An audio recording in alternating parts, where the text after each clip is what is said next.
Nosaltres som l'Arnau Toll, la Núria Usler, restauradors, i jo, el Pau Torra, historiador de l'art. Nosaltres vam participar en la catalogació dels mobles del Palau Mercader en un equip de l'Associació de l'Estudi del Moble, dirigit per la Mònica Piera, també historiadora de l'art.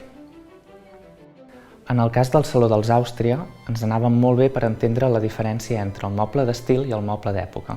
Doncs estem en una torre del tercer quart del segle XIX, en una sala que recrea un ambient del segle XVIII.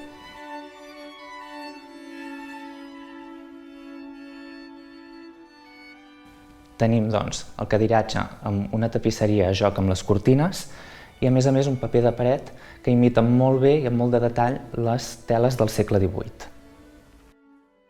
En el cas del mirall era molt evident que es tractava d'un moble del segle XIX, ja que tenim una lluna sencera quan al segle XVIII la tecnologia no permetia fer-les d'una manera barata que estiguessin a un preu accessible per la gent que ho comprava.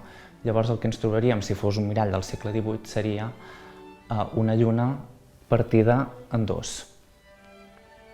A més, el marc del mirall seria molt diferent, seria tot daurat, normalment es col·locaven en vertical, no en horitzontal, i a més solien ser rectangulars. El cadiratge que hem estudiat és de tipus de medalló per la forma del respatller i d'estil Lluís XVI.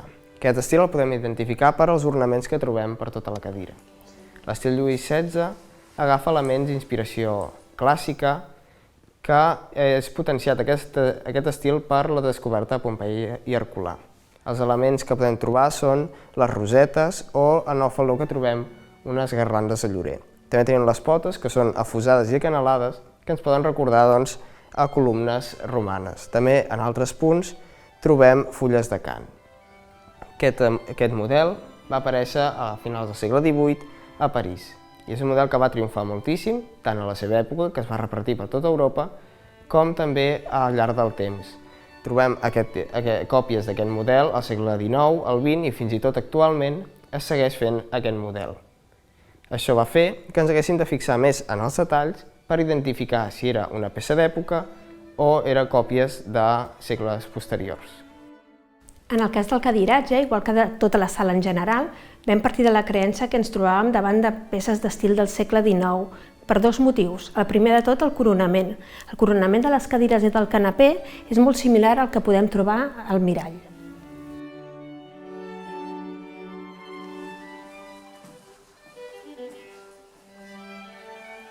El segon motiu és el sistema d'entapissat. L'entapissat amb molles es patenta el 1830, per tant és molt normal trobar-lo en cadires del segle XIX.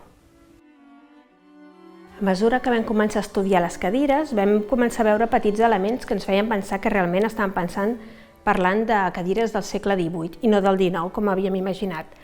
Un dels elements, el principal, van ser les proporcions. Les proporcions de la cadira seguien les que estaven catalogades de l'època, de línies molt fines, l'esquena en forma de medalló, lleugerament còncau, com diríem en cabriolet. Per altra banda, l'obertura de braços i l'amplada del seient ens permet seure còmodament a la manera del segle XVIII. Venim d'un rococó, una vida desenfadada, frívola, i això continua durant el neoclassicisme. Per tant, aquestes cadires continuaven amb aquest estil.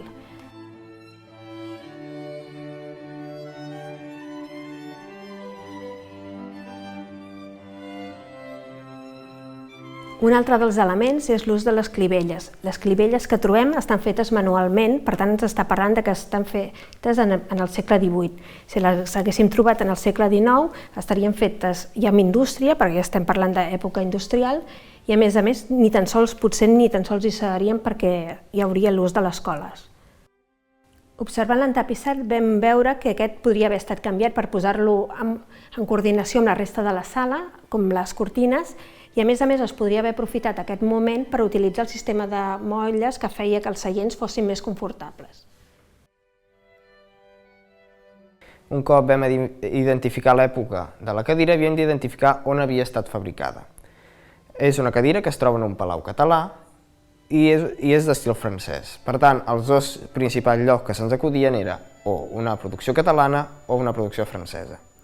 El que ens va identificar on havia estat fabricada va ser la talla del faldó. Aquesta talla és molt vasta i molt poc decorada, és molt pesant. que era la manera catalana de treballar en el segle XVIII. En canvi, si hagués estat una producció francesa, hauria estat molt més detallada i intentar ser molt lleugera. Un cop vam identificar-la com a catalana, vam comparar la talla del faldó amb la del coronament, que vam concloure que no s'assemblaven gaire. Per això també fomentava la idea de que el coronament era un afegit posterior. Per tant, ens trobem amb una estança d'estil Lluís XVI amb decoració i mobiliari de la segona meitat del segle XIX, combinats amb mobles d'època, originals del neoclassicisme, com el cadiratge, remodelat per adequar-lo a la nova sala i a les necessitats i gustos moderns del moment.